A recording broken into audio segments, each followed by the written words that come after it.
This month on Security Management Highlights. And when you get into international arena, culture is a big deal. You get into a country and you what works in Kansas does not work in Kenya. So you got to adjust, and it comes down to what is different. And what I like to remind folks, every risk management formula has a component of risk acceptance. And so what we don't accept in Kansas, we might have to accept in Kenya, because culturally that's how it operates over there. So you got to be flexible. I think that's the secret sauce for me to be able to operate in different cultures in different countries. Mr. Don Tosick, CPP and Chief Security Officer for Land O'Lakes, is going to discuss building a security program from the ground up. Plus, but it's going to take some time. It'll take some cultural shifts, especially in the United States, as far as caring much more so about what data is being collected, and then having that autonomy and control over your own data. And then we'll still see organizations try and skirt around it. And then you also have organizations that may not even know what data they're collecting. I mean, that's also the state of affairs in some of these organizations. Or you've got some of the data brokers whose business basically relies on collecting as much data as possible and then selling it. Dr. Andrea Little-Lumbago, Chief Social Scientist at Virtue.com, is going to tell us more about the General Data Protection Regulation of the European Union. All that and more on this month's edition of Security Management Highlights. I'm your host, the security guy, Chuck Harold. I'd like to welcome my next guest, Mr. Don Tosick, CPP. Don is the Chief Security Officer for Land O'Lakes, Inc. He was previously the Senior Manager of Global Security at Harsco Corporation, CSO at the Bureau of Reclamation, Director of Security for the U.S. Executive Office of the President, and retired from the U.S. Army's Military Police Corps.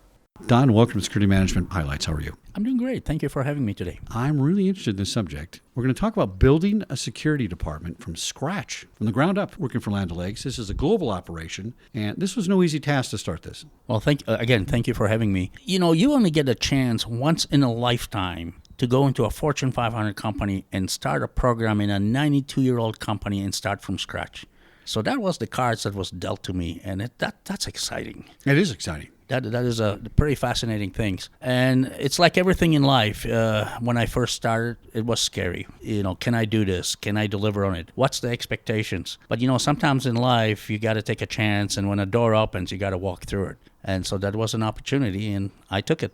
Now, tell us about the scope. This is much bigger than people are thinking. It is big. Company operates 530 locations domestically in all 50 states, and we operating in 60 countries around the world. And I can expand on that a little bit. Everybody knows Land O'Lakes because we make butter, and our dairy division, which makes cheese, all kinds of dairy products, is actually a small part of the company. Oh, interesting. We also own Purina Animal Feed Business. If anybody knows about pets, sure. And Purina Feed Business, it's also owned by Land O'Lakes. We're really a farmer-owned cooperative, which means that our owners are also our customer. We're one of America's oldest and largest cooperative, farmer-owned co-op.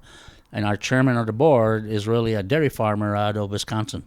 So it's pretty amazing model. We're not publicly traded, but we do touch in the agricultural world everything that results in agriculture. From seed to the food that goes into your mouth on a fork, we do everything in between. Wow, that's fascinating. So you had to wire this global enterprise together that really didn't have any centralized security system, security plan. I mean, where do you start with this kind of thing? Well, the best way to describe that is Land O'Lakes, for most of its history, was a holding company. They bought and sold businesses, and as long as those businesses made money, they let them operate and govern themselves the way they want. However, new CEO came in, new strategy, and we're no longer a holding company, we're an operating company. And all those businesses that were out there no longer get to do it their way. There's only one IT, there's only one HR, and now there's only one security program within the company. So we got to bring it all back together and create a strategy. How'd you do it? Where'd you start? Well, number one step is try to understand the business. Security has got to be responsive to the business, and every decision I make, it's not what's important in the security department. It's what's important to that business, and the people that have the P&L responsibility, it's got to resonate with them. So the first thing, I had to become a good listener and go meet as many people as I can. And in fact, my boss told me to go out and gave me a list of people I needed to talk to, and those people told me how to talk to about their business. So I went on a 2-month listening tour to understand the business, understand where we operate, how we do it, what do we do, how does that all relate together, and I needed to understand that. So listening and understanding the business was my first step. Now, who was one of your first allies that said, hey, Don, I'm on board here, I'm going to help you do this? Good question. So I worked for the general counsel, which was one of the reasons I wanted to come work for Lino Lakes, because the position reports to the general counsel. That's a good place to be if you're a security director. You don't want to be in HR. You don't want to be in real estate. You don't want to be in finance. General counsel is good. And the general counsel, in a list of people he introduced me to, one of the gentlemen I met was our internal director of audit. That gentleman in audit's been with the company for a number of years. He was excited to see the function being stood up in the company because he had problems with audit findings that nobody could investigate. And so we partnered up, and he kind of became my guide along the yellow brick road to build this program. That's a great person that really sees every level at the company. They do. The audit department goes through all the divisions and looks at things. The law department oversees everything, but audit touches everything. Where there's money, they touch it. So here you're learning the business. You're starting from scratch. You get an ally in the audit department. What's the next phase? Is it consensus building? Is it writing a policy? I mean, where do you go from there? About 4 months after I got there, I was asked to come and brief the board. And that was intimidating. We have a very large board of directors. So I had our entire C-suite there, our executive leadership, our board members in there. And I kind of talk about the strategy. Closing slide on that briefing was, anytime we can save shrinkage or we can protect assets or assets that don't walk out, that adds to the bottom line. So I had to have an elevator speech that security is really helping, just like the internal audit, we add to the bottom line. You had to articulate that because that would resonate with the executives. And then we come back and get tactical and start talking to people how we're going to go about doing it. So you started presenting yourself as a, not profit center per se, but certainly not strictly cost center. In other words, yeah, you're a cost center under the budget, but you're recuperating by preventing losses. That's a good sell to the finance people. One of the metrics we run in my department is we do investigations, and the money we recover, we have a policy where we're going to prosecute. But if we can recover money, we take that before prosecution. And we, in my first year in the company, we were able to recover $1.2 million from people that defrauded the company or otherwise stole from us. Now, what was the structure when you got there? And did you add anything to the structure? In other words, security is guards, security is protection of assets, security is access control. And that's what most people think security is. And really, that's not what it is. Did you add anything to that model that they had not seen before? Managing the international risk portfolio was a big part of it because we're such a diverse company and operating in so many places. So understanding the international risk portfolio and bringing in the ability to translate what's going on in the world into what it means into the business, that was a big component of it and still is today. Today we operate a 24/7 global security operations center. That wasn't there when I came there. Today that's a game changer for our company, and I've even figured out how to pay for it. A big part of the business is the nonprofit side. There's a nonprofit part of Land O'Lakes that operates in almost every country on earth practically. How did you bring that division into your oversight and make it work? So you did your homework. You know about us. Yes. So Land O'Lakes does operate 501c3 nonprofit entity where we basically use other people's money to deliver U.S. government foreign aid in the agricultural sector. Oh. We know a lot about agriculture, and about 35 years ago, our board decided we need to go help the world. And we've been doing it ever since. And so we do projects for USAID, USDA, recently Bill and Melinda Gates Foundation. And we deliver projects anywhere from 1 year to 5 years, depending on the type of projects and where it is in the world. But there's a high risk. The further you go away from the corporate flagpole, the bigger the risk is. And that's now we have risks to not just businesses, but we have risk to people working in high-risk country. As a security director, over the 8 years, I've been to Afghanistan twice. I've been to Yemen twice. Because those are places where we operate high-risk country. And that business, that nonprofit entity has to pay for those services. It's not free. So I had to identify how to monetize security back to the business and show them if you do it right the first time, you will not have to pay down the second time. Now, that's an art form. That's not a science. But it really became about relationships with the people that oversee that business and getting security embedded from the time they bid on these nonprofit projects. And security was not a thought process. It was a reaction after the fact. So now they didn't budget for security. Now in the proposal, security is identified and they budget for it from the get-go. So when we get deployed into a country, security has already been budgeted for, and it's part of the building of the blocks of that particular project.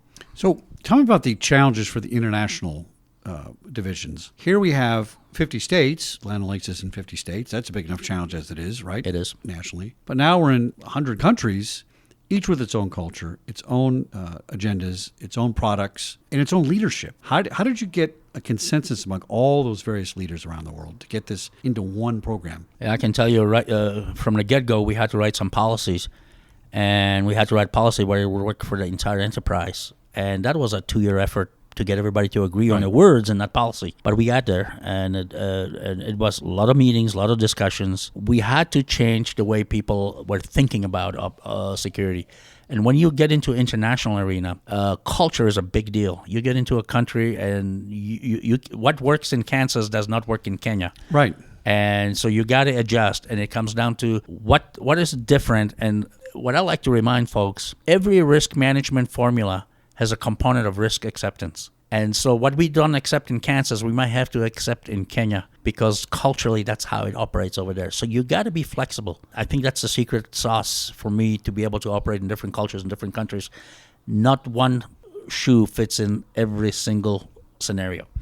So that brings me to my next question about risk appetite.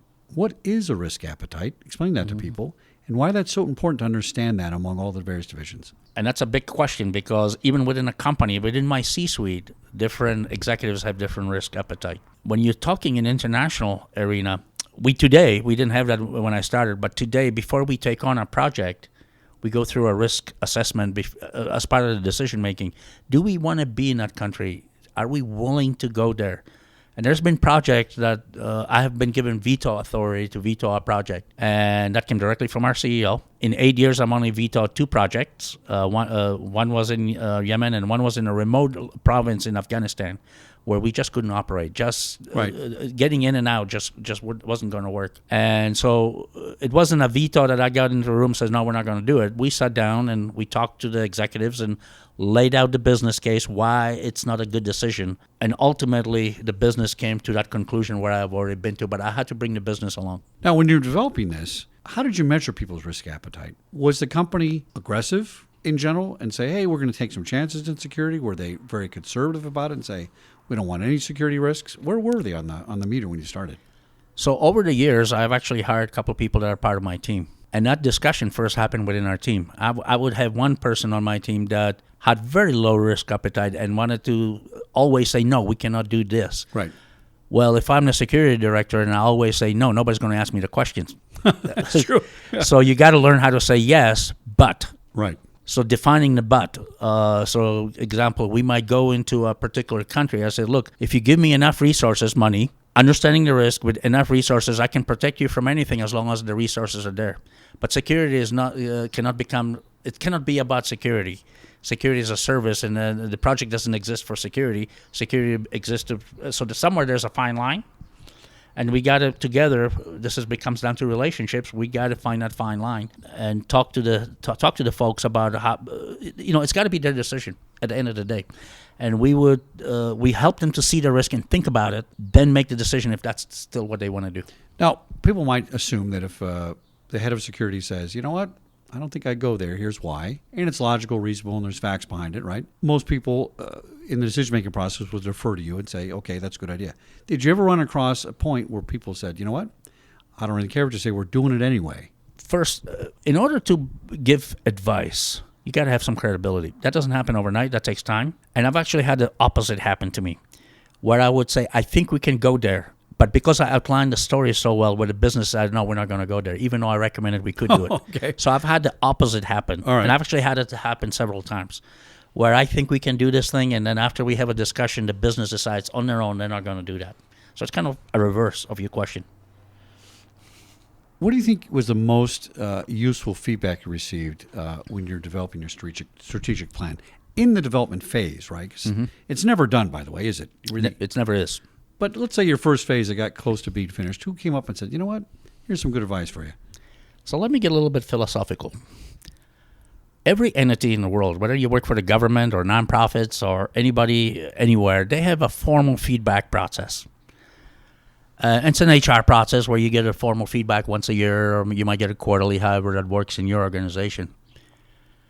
I don't believe that's real feedback. That's required feedback. The organization says you're going to get this feedback and we're going to do it this way, not a real feedback. The real feedback is when the organization values what you do and they increase your budget, or they allow you to hire new employees, or they build a global operations center that costs $500,000 because they value what you bring to the company. That's true feedback. And by that measurement, in my building years, my budget went out incrementally every single year, and every year I was able to hire a new person into the security department. That's real feedback. That's how I took the feedback from the business. What would you say was your most successful initiative you put forward during the development of the program? Anything that people just jumped on and said, you know what, we can all get behind that? Right off the bat, I would say in the first 6 months when I came to the company, and that's a good question, by the way. When I came in, I noticed two things. We had, with 500 locations across the country, there's many guards across our company. And the local offices would contract for the guards. I reviewed the contracts. The contracts were not written properly. Most of the providers would provide those contracts. We didn't have the right protections in the legalese of those agreements. So right across, after we discussed it, I said, look, we should have one contract nationwide. Everybody else has a task order in the local offices, but we own the relationship with the national provider. That was one of the very first thing I've done. The second initiative was along the same lines. Everybody did their own security systems, whether it's access control systems, cameras, burglar alarms, what have you. And none of the stuff talked to each other because everybody did different software, different vendors. Now we have one vendor, one technology, and you don't get to do it your way. It's centralized. There's a priority list based on threats, vulnerability, and risks associated with the location. And you might come to us and tell us you need access control system, but we're going to tell you how to do it. What advice would you give our listeners to somebody that says, here you go, here's your desk, we just built this new building over here, and you're the security director, go make up something for us, go create it for us. Well, what advice would you give them? Again, good question. I try. Yeah, you try. I give you credit. Probably the best piece of advice is, look, security professionals traditionally come from local or federal law enforcement or military. Yeah, it's true. Not all, but a big significant a bunch of us. That's where I myself come from, the military background. And by the time we get to these positions, we've seen a lot, we've done a lot, and we feel like we understand this business of security. That doesn't mean anything in the corporate world. It means nothing. What they want in the corporate world is somebody that'll understand their business problems. So understanding the business, that's how we open this discussion, comes right back to it. It's really what it's all about at the end of the day. You got to learn to be a business partner, and you got to make decisions that mean something to the business. And there's many days that I will compromise. It's not the way I would do it if it was my business. It's not the way I would do it because I know more about security than somebody else maybe. But that's not my business. And so it's always a compromise every day. You got to come to work and you got to learn how to compromise on every decision you make because you might not always get it the way you would like to have it. That's how you add value to the enterprise you work for. Dr. Andrea Little-Lembago is the Chief Social Scientist at Virtue.com, where she researches and writes at the intersection of privacy, cybersecurity, and geopolitics, while also guiding the company's technical thought leadership. Dr. Andrea, welcome to the show. Glad to have you on Security Management Highlights. Thank you for having me. Happy to be here. Now we're going to talk about the General Data Protection Regulation. This controls the handling of information in Europe. Europe is so far ahead of the United States in this. Talk to us about what this means, and maybe you can show us some of the contrast between the United States and Europe. Sure, and you're absolutely right. So when the GDPR came into effect last May, so we're almost at the 1 year mark, the important thing about it is that it impacts all data of European Union citizens.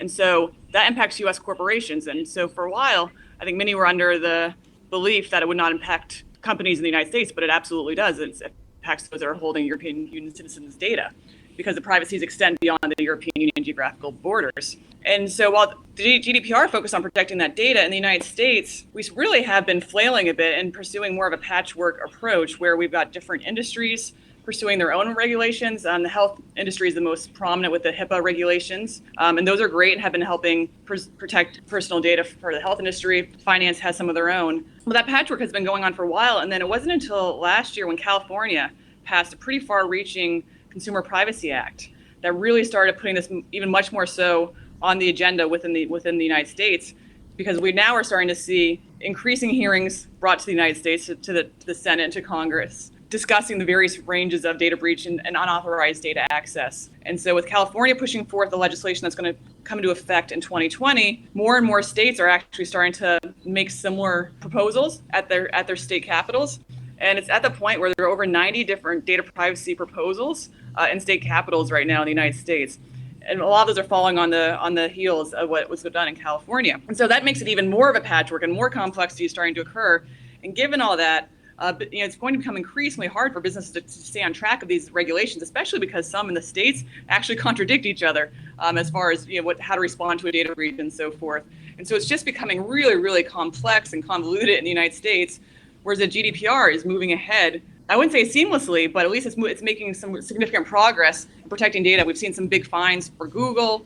Italy just initiated its first fine. And so we're starting to see much greater movement on that side, while the U.S. really is kind of muddled in some complexity right now. So this protects the data of individuals. It's pretty strict, I have to say. I've read up on it. And it really gives the citizens a lot of rights, such as, hey, I'm going to erase my data. No, you have to opt in. No, you have to have my affirmative permission to collect and store my data. Then they have regulations on how long they can store it and stuff. And I think this stuff is very good, right? I don't see how they get around it with a big company like Google, but I'm more concerned about a company knowing what books I read or ordered, right, than I'm about what my address is. That's where we're starting to see more and more of a push on what data is being actually captured and collected by these companies. And so we're seeing that the different approaches to even what data is allowed to be collected, in addition, and making sure that consumers opt into that. And so it could be anything from whatever browser you're using, what the settings are for what can be collected along those lines. And so those browsers will have to move away from the status quo, which is basically assuming that they can collect everything until you opt out of it, and then making sure that you opt into certain personal information being collected. Because so the other challenge with it is some people don't mind at all if Google knows what books you're reading, because they find that it gives them better insights, or they don't care about what books or where you're shopping, because that then enables Amazon to provide more targeted and customized shopping ideas. And so that's where the customization it plays a really key role, and where the opt-in notion comes into play, so that what your preferences are may be different from another person's preferences, and you can opt into those various facets for what actually is being collected on you. That assumes really much greater customer knowledge and consumer knowledge in this area. And we're still at a point where consumers are really starting to pay attention to it over the last year. I would argue, Cambridge Analytica really brought a lot of these issues to the forefront, even more so than GDPR within the United States, just because consumers were really just not aware that the extent and overreach of some of the data collection efforts that were going on. So I think we'll increasingly see some focus and notice on that, on what data is being collected and how consumers can opt into that versus the current status quo.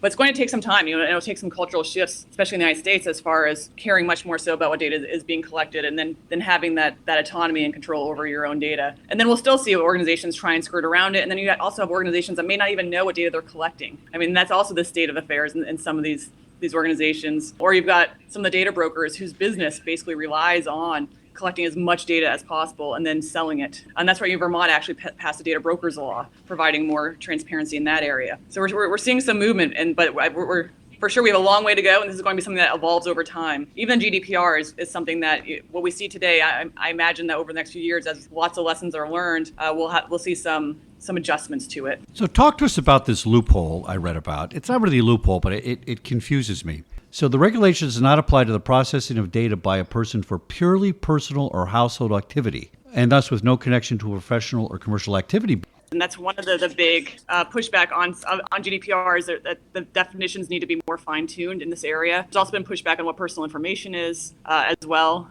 There's algorithmic transparency is another area. And so it's the example that you just gave is one of several areas where we need some greater clarification to actually figure out how to actually adhere to these various policies for organizations, and then whether that is the appropriate separation as far as what you're doing at home. Because you're absolutely right. These companies are still collecting that data regardless, and then deciding whether it's being used for collecting or for commercial purposes or not is interesting. And that's a good example for an attempt to try and counter that kind of issue that's going on.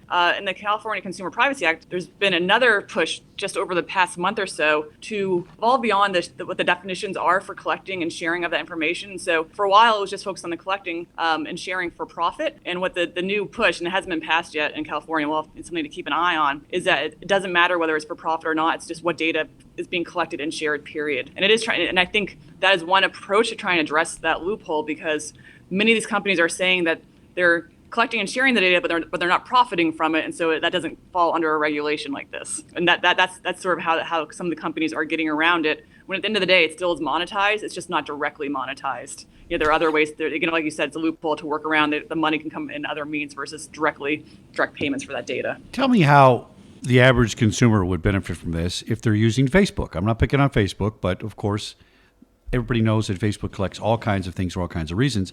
Are they more restricted in Europe because of this? And that's actually one of the issues with GDPR, is that as it came to effect, there weren't as many, the foundations weren't established to actually follow up on every complaint for a violation so far. And so I would argue the majority of the complaints that have been brought forth have yet to be pursued yet, because the infrastructure is not in place to follow all of them. But for a company like Facebook, a good example of, for us, for consumers who might be used on Facebook, there was a recent example of how Facebook was leveraging phone numbers that were used for two-factor authentication. And so that's a good security practice, is ensuring that you have the two-factor authentication to secure your accounts. But turns out they were using all those phone numbers that were used to go into their massive data storage and help, and they were sharing it and using it and processing within their algorithms for additional networking and connectivity that they were creating, which is a huge violation of privacy. And so that with the GDPR requires that opting in, knowing what is being used or knowing how your phone number is being used. And so that's a good example of how GDPR should come into should have an impact on something like Facebook, but it's going to take some time to get a smooth processing process in place for the violations. I knew there's a reason I keep getting pop-up ads for bird baths on Facebook. I knew there was something going on there. Andrea Limbago, exactly right. Andrea Little Limbago, Virtue.com. Thank you so much for coming on Security Management Highlights. And the General Data Protection Regulation in Europe is one to watch for sure. Thanks again. Yeah, great. Thanks so much for your time.